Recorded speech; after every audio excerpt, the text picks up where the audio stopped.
할렐루야, 좋은 아침입니다. 오늘 말씀은 큐티책 7월 13일 말씀입니다. 잠언서 6장 20절에서 35절까지 말씀으로 탐하지 말며 홀리지 말라 라는 제목으로 함께 나누고자 합니다. 오늘 말씀 제가 대독하겠습니다. 내 아들아, 네 아비의 명령을 지키며 네 어머니의 법을 떠나지 말고 그것을 항상 네 마음에 새기며 네 목에 매라.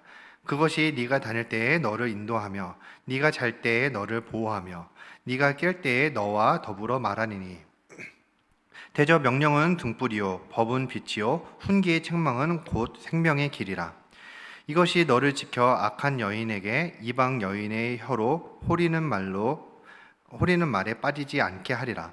네 마음에 그의 아름다움을 탐하지 말며 그 눈꺼풀에 홀리지 말라. 음료로 말미암아 사람의 한 조각 떡만 남게 됨이며 음란한 여인은 귀한 생명을 사냥함이라. 사람이 불을 품에 품고서야 어찌 그의 옷이 타지 아니하겠으며 사람이 숯불을 밟고서야 어찌 그의 발이 되지 아니하겠느냐. 남의 아내와 통가는 자도 이와 같을 것이라. 그를 만지는 자마다 벌을 면하지 못하리라. 도둑이 만일 줄일 때에 배를 채우려고 도둑질하면 사람이 그를 멸시하지는 아니하려니와 들키면 실배를 갚아야 하리니 심지어 자기 집에 있는 것을 다 내주게 되리라. 여인과 간음하는 자는 무지한 자라. 이것을 행하는 자는 자기의 영혼을 망하게 하며 상험과 능욕을 받고 부끄러움을 씻을 수 없게 되나니 남편이 투기로 분노하여 원수 갚는 날에 용서하지 아니하고 어떠한 보상도 받지 아니하며 많은 선물을 줄지라도 듣지 아니하리라. 기도하겠습니다. 하나님, 오늘도 이 아침에 말씀을 허락하여 주셔서 감사합니다. 사랑이 없이 행했던 나의 모습들, 온전한 사랑을 주지 못했던 나의 모습들 모두 다 회개합니다. 하나님, 오늘도 말씀하여 주시옵소서. 잘 듣겠습니다. 사랑이 많으신 예수 그리스도의 이름으로 기도합니다. 아멘. 네, 할렐루야.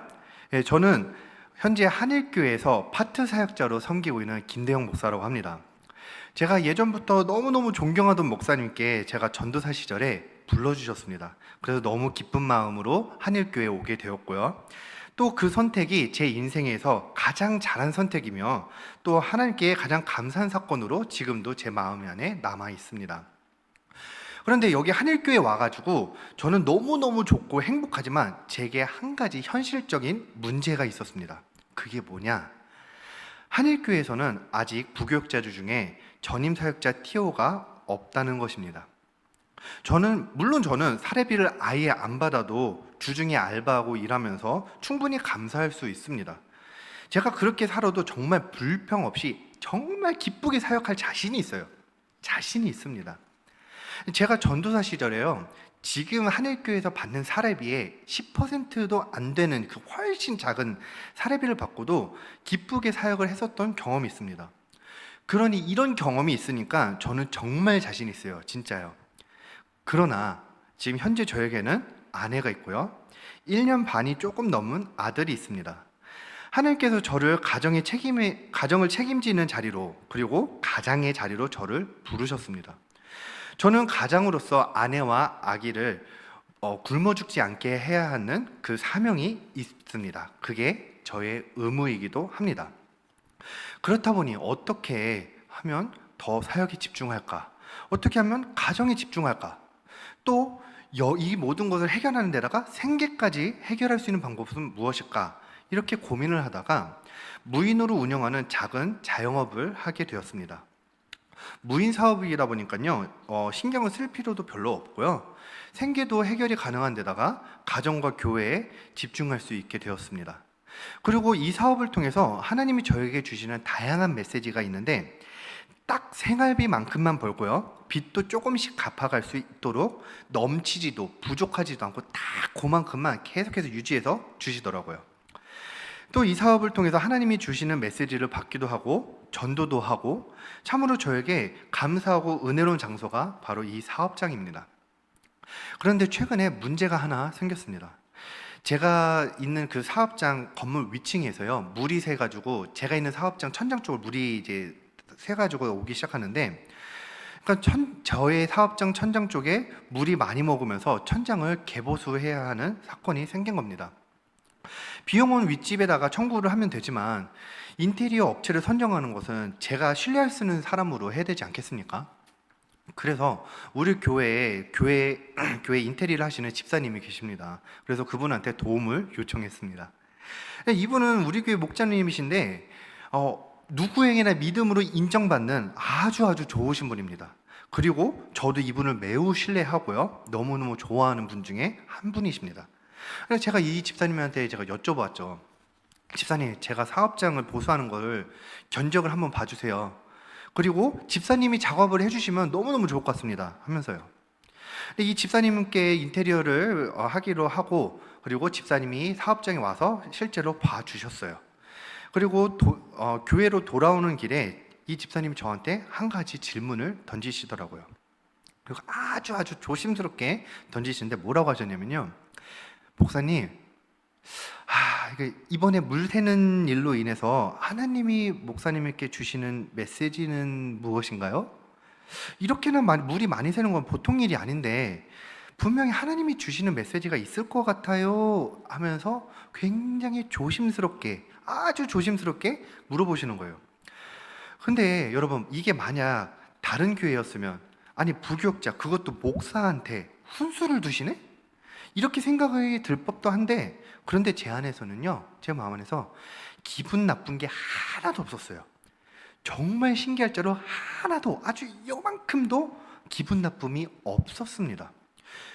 저도 그게 저한테 꼭 필요한 하나님의 메시지라고 생각을 했었고요, 또 묵상을 했습니다. 왜 그럴까요? 왜 제 마음에는 아주 요만한 안 좋은 감정조차도, 요만한 것조차도 없었을까요? 저는 그 이유가 바로 사랑이 있는 공동체이기 때문에 가능하다고 보았습니다. 우리는 때로 우리가 꼭 들어야 하는 말이어도 내 기분이 상하여 필요한 말을 듣지 않으려고 할 때도 있습니다. 하지만 반대로 어떤 사람이 말하냐, 어떤 마음으로 말하냐에 따라 같은 말이라도 우리가 100% 받아들이는 경우들도 있습니다. 오늘 말씀에도 이렇게 때로 너무 가혹한 말을 주시는데 그것이 사랑으로 전달하는 말들이 있습니다. 오늘 그것을 함께 나누고자 합니다. 네, 오늘 말씀은 20절부터 시작합니다. 오늘 시작 말씀부터 뭐라고 하냐, 내 아들아 라고 이야기를 시작합니다. 그런데요, 여러분 이 솔로몬이 이 잠언서를 쓴 이유가 자신의 아들들만을 위해서 이 글을 쓴 것일까요? 아닙니다. 솔로몬이 이 글을 쓴 이유는요, 1장 2절에서 4절에 이미 쓰여 있습니다. 제가 대독해 드리겠습니다.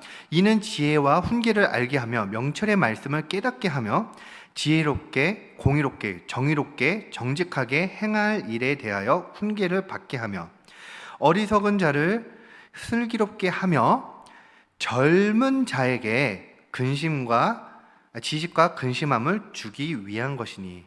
마지막 부분, 젊은 자에게 라고 합니다.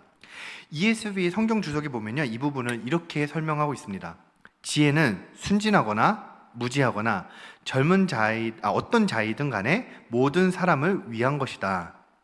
그러니까 이 글은 솔로몬은 자신의 자녀들만을 위해서 쓰여진 글이 아니라 많은 젊은이들에게 전하는 말입니다. 그런데 자신의 자녀들이 아닌 사람들에게 솔로몬이 이렇게 말을 합니다. 내 아들아 라고 말을 합니다. 이것은 당시 유대 사회에서 자신보다 어린 젊은이들에게 어른들이 할 수 있는 가장 최상급의 친근함과 사랑의 표현입니다. 우리 한국에서도 이런 문화가 있죠. 어른들이 이제 지나가시다가 어린 자녀뻘 되는 청년들을 보고, 혹은 어린 아이들을 보고, 아이고 우리 아들 같네, 아이고 우리 딸 같네 하면서 하는 표현들이 있잖아요. 근데 그 정도로 훨씬 넘어선 거예요. 자신이 할 수 있는 최고의 사랑의 표현, 그게 바로 내 아들아 라고 하는 표현입니다. 구약시대에도 신명기, 사무엘하, 역대상, 시편, 이사야 등등을 비롯한 많은 구절에서요, 하나님을 아버지라고 고백하고 또 하나님이 우리가 아버지 되신다라는 그런 이야기들이 나옵니다. 그래서 내 아들아 라는 그 의미는 하나님이 주시는 무한한 그 사랑의 의미를 말하고 있는 단어입니다. 그러니 하나님이 사랑하는 사람아, 내가 아버지가 너를 사랑한 것처럼 내가 너한테 사랑한다, 이런 의미가 담겨 있는 그런 뜻으로 해석할 수 있습니다. 근데 이렇게 최고의 사랑의 표현으로 시작된 그 이 문장 바로 다음 말에 어떤 게 나오냐, 여기서부터 조금 의아합니다. 20절에 아비의 명령을 지키고 어미의 법을 떠나지 말고, 여기까지는 뭐 말을 잘 들어라, 부모 말을 잘 들어라, 이렇게 약간 잔소리처럼 들릴 수 있죠. 근데 문제는 21절입니다. 그것을 항상 마음에 새기며 네 목에 매라. 네 목에 매라라는 단어는, 이 단어는요, 매다라는 단어가 바로 아나드라는 원어입니다. 근데 이 단어가 이 뜻이 뭐냐, 줄 같은 걸로 묶다라는 뜻이에요. 그러니 이 말씀을요, 내 목에다가 묶으라는 거예요. 절대로 떨어지지 말아야 한다는 것인데, 만약에 목에 묶여있는 이 말씀이 내가 멀어지려고 할 때마다 어떻게 되겠습니까? 내 생명과 직결이 되는 이 목이 졸리는 사건이 일어나는 거예요. 줄로 묶었는데 말씀이 움직이지는 않잖아요. 내가 멀어지면 이 목이 졸라지는 거죠. 그러니 자신의 생명처럼 받아들이라는 그 말씀입니다. 그리고 그 뒤에 음녀에 관해서, 그리고 바람 피우는 사건에 대해서 절대적으로 금하고 계십니다. 외모와 정욕에 빠져서 결혼하고 신결혼이 아닌 불신결혼이 얼마나 우리 삶에 안 좋은 영향을 끼치는지 이미 여러분들은, 큐티를 하고 있는 여러분들은 잘 아실 거라고 생각합니다. 그래서 오늘은 이 이야기를 다시 하지는 않겠습니다. 근데 문제는 이 음녀의 사건과 바람 피는 사건을 막고자 하는 방법으로 말씀을 생명처럼 여기라는 이 이야기가 매우 기분이 나쁠 수도 있는 단어를 썼다는 거죠. 이 아나드라는 단어, 이 아나드라는 매우 강한 어조의 단어를 씁니다. 근데 이 말씀을 유대인들이 자연스럽게 그냥 순전하게 받아들일 수 있었던 이유가 무엇이냐? 바로 20절에 시작하자 말했던 그 단어, 내 아들아. 이 단어가 얼마나 큰 사랑의 단어인지, 그 의미가 무엇인지 알고 있었기 때문에 받아들일 수 있었던 겁니다. 제가 서두에 말씀드린 어떤 집사님과 이야기에서 제가 기분 좋게 받아들일 수 있었던 이유가 무엇입니까? 바로 그 집사님의 언어 안에, 그리고 그 마음 안에 사랑이 있었기 때문이에요. 그리고 제가 이 집사님의 조언대로 묵상을 하다 보니까 깨달아지는 것이 있었습니다. 바로 저의 죄가 깨달아졌는데요. 그러니까 남들은 저에게 이제 가끔가다 이야기를 합니다. 저에게 있는 축복과 달란트가 있는 것이 있다. 그게 무엇이냐? 바로 제 인생에서 가장 벗어버리기 힘든 습관처럼, 저는 올가미처럼 되어버린 것인데 남들이 볼 때는 축복처럼 느껴지는, 달란트처럼 느껴지는 것이 있다는 겁니다. 그게 뭐냐? 제가 바로 열심히 많은 사람이고 성과를 대체로 잘 내왔던 경험이 있는 겁니다.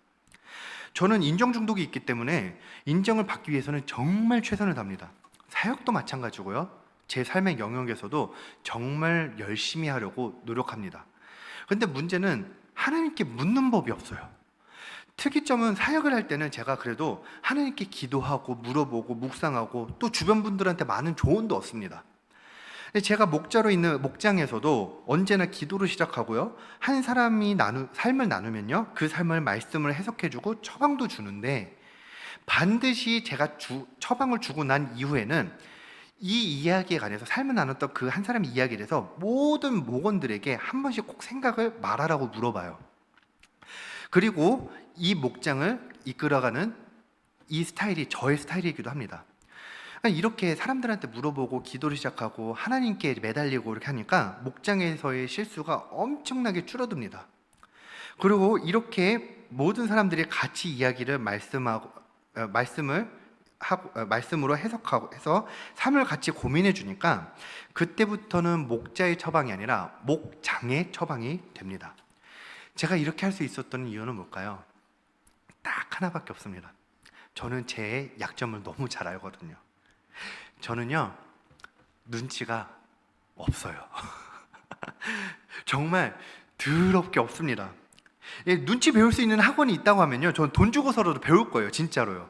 근데 눈치가 정말 없는 편이다 보니까 제가 상대방이 하는 말 중에서도 놓치는 부분들이 가끔가다 꼭 한두 개씩 생깁니다. 그러면 제가 놓치는 부분들을 어떻게 하냐? 제 주변의 동역자들이 함께 오로지 말씀을 중심으로 삶을 해석해 줘야만 합니다.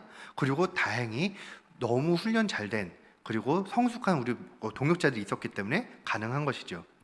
그래서 저희 목장에서 나온 처방과 해석은 가끔가다 처방받는 본인이 회개하기 싫어서 인정은 안 할 뿐이지, 그 누구도 이해가 안 되는 처방과 해석이 내려진 적은 없습니다. 반면에 제 삶의 영역에서는요, 제가 인정 중독 때문에 노력해서 성과를 내본 경험이 있으니까 하나님께 묻지 않고 해결에 집중을 하는 거예요. 저는 어떤 도전이나 문제가 생겼다 그러면 이걸 어떤 방식으로, 내가 못하는 부분이 있으면 누구한테 도움을 요청하고 어떤 시기에 진행을 하고, 이런 플랜들이요 순식간에 두세 개가 팍팍팍 올라옵니다. 그러니까 이게 모든 게 다 그려지는 완벽한 플랜이 두세 개가 한 번에 순식간에 머리가 돌아요. 그러니까 이렇게 해봤는데 저의 가장 큰 문제가 뭐냐면요, 이런 방법으로 문제가 해결되어 왔던 경험들이 많습니다. 문제가 생기면 내 능력으로 하면 되는구나, 이런 인식이요 저도 모르게 제 안에 가득 찼던 겁니다. 사역뿐만이 아니라 하나님은 제 삶에도 하나님께서 분명히 주시는 메시지가 있습니다. 그러나 저도 모르게 교회 사역에서는 제 능력이 부족해서 겸손으로 하다 보니 저의 이런 죄가 가려져 있고, 교회 사역 외의 영역에서는 내 능력으로, 교회 사역의 영역 외에서는요, 내 능력을 믿는 교만이 있으니까요, 하나님께 물어볼 생각 자체를 안 하게 되는 겁니다. 그러니 이렇게 저의 죄를 깨닫게 하시고, 또 조심스럽고 사랑하는 마음으로 조심조심하게 조언을 주신 이 집사님이 제가 얼마나 감사하겠습니까? 이 집사님이요, 저하고 이야기가 끝나고 나서 이제 집으로 돌아가셨어요. 그리고 돌아가시는 차 안에서 다시 한번 저한테 전화가 왔습니다. 그리고 이 집사님이 저한테 이야기를 해주신 것이 무엇이냐? 목사님, 어떡하죠? 제가 선을 넘은 것 같아요. 너무너무 죄송해요. 어떻게 목사님한테 감히 제가 그런 말을 했어요. 너무 죄송합니다. 이러시는데요, 전혀 미안해 하실 필요가 없습니다. 제가 묵상하기 전에도요 불편한 마음은 없었고요, 묵상하고 난 이후에도 저의 죄를 깨닫게 하고 이러니까 제가 너무 감사한 마음만 가득했었어요. 그러니까 집사님, 혹시나 이 이야기를 이제 들으실 텐데, 이 해당하는 집사님도요, 만약에 다음번에 제가 또 깨달은 죄가 있는데 사랑의 말씀으로 또 해주시길 바랍니다. 만약에 안 해주신다 그러면 제가 그때 좀 삐질 거예요. 근데 만약 제가 다만 여기서 제가 여러분들과 함께 나누고 싶었던 것은 무엇이냐, 제가 죄가 깨달아지기 전에도 기분이 안 나빴어요. 그럴 수 있었던 이유가 뭐냐? 바로 집사님 안에 사랑이 있었기 때문이에요. 만약에 정죄함으로 저에게 말씀하셨다고 하면 저도 그 마음의 상처를 받았었겠죠. 그러나 사랑이 있었기 때문에 상처도 없었고, 저는 죄를 깨닫고 감사의 언어가 계속해서 나오는 선순환이 되었습니다. 그래서 여러분, 우리가 처방을 할 때는요 반드시 사랑이 동반되지 않으면 안 됩니다. 만약에 사랑 없이 처방할 거면요, 차라리 처방 자체를 안 하는 게 훨씬 낫습니다. 사랑 없이 처방할 거면요, 그냥 아무 말도 그냥 하지 마세요. 그게 훨씬 나아요. 훨씬요. 여러분, 제 주변에도 자신의 깊은 죄를 공동체에서 도저히 나눌 수가 없어서 고민하는 분들이 계십니다. 왜 나눌 수가 없습니까? 왜요? 그 안에 사랑이 아니라 나의 고민이 가십거리가 되고 정죄가 되는 것을 우리가 본능적으로 알기 때문입니다. 이런 분들께 제가 부탁드립니다. 제발 부탁드립니다. 만약 도저히 공동체에서 나눔이 도저히 안 될 것 같으면요, 빨리 그 교회를 나오셔서 정죄가 아닌 말씀과 사랑의 언어로 해석과 처방 줄 수 있는 그런 교회와 공동체를 빨리 찾으시길 바랍니다.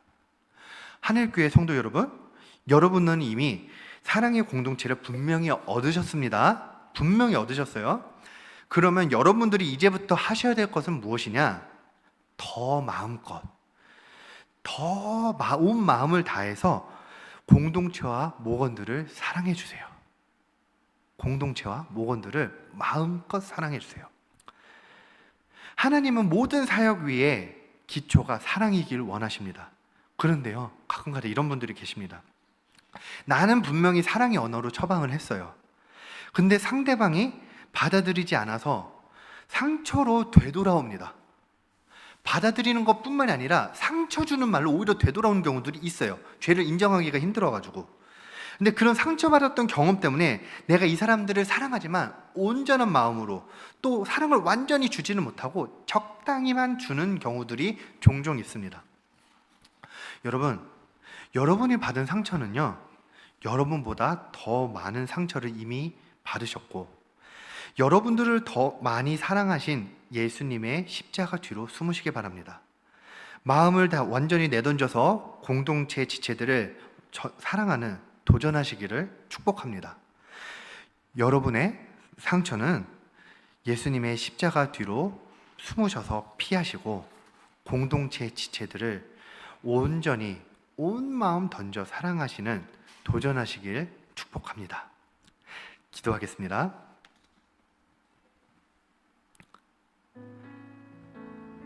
하나님, 나는 죄인입니다. 하나님께서 저에게 주신 공동체가, 그 공동체가 주는 적용과 사랑의 해석을 사랑으로 받지 못하고 그저 피하고 싶었던 마음도 있었습니다. 그리고 목자로서 해석을 도저히 받아들이지 못하고 아픈 말들과 행동으로서 되돌아오기에 마음이 아파 더 사랑하는 게 두려웠기도 합니다. 그러나 하나님, 우리가 피하고 싶었던 고난이든 사랑을 주었는데 상처로 되돌아왔던 그 모든 것을 이미 예수 그리스도의 십자가 사건으로 먼저 걸으셨던 것을 다시 한번 믿고 고백합니다. 이제부터 그리스도의 십자가 뒤로 숨으려고 합니다. 그리고 예수의 길을 따라가고자 합니다. 예수님처럼 끝까지 공동체를 사랑할 수 있도록 함께하고 싶습니다. 함께하여 주소서. 예수 그리스도의 이름으로 기도합니다. 아멘.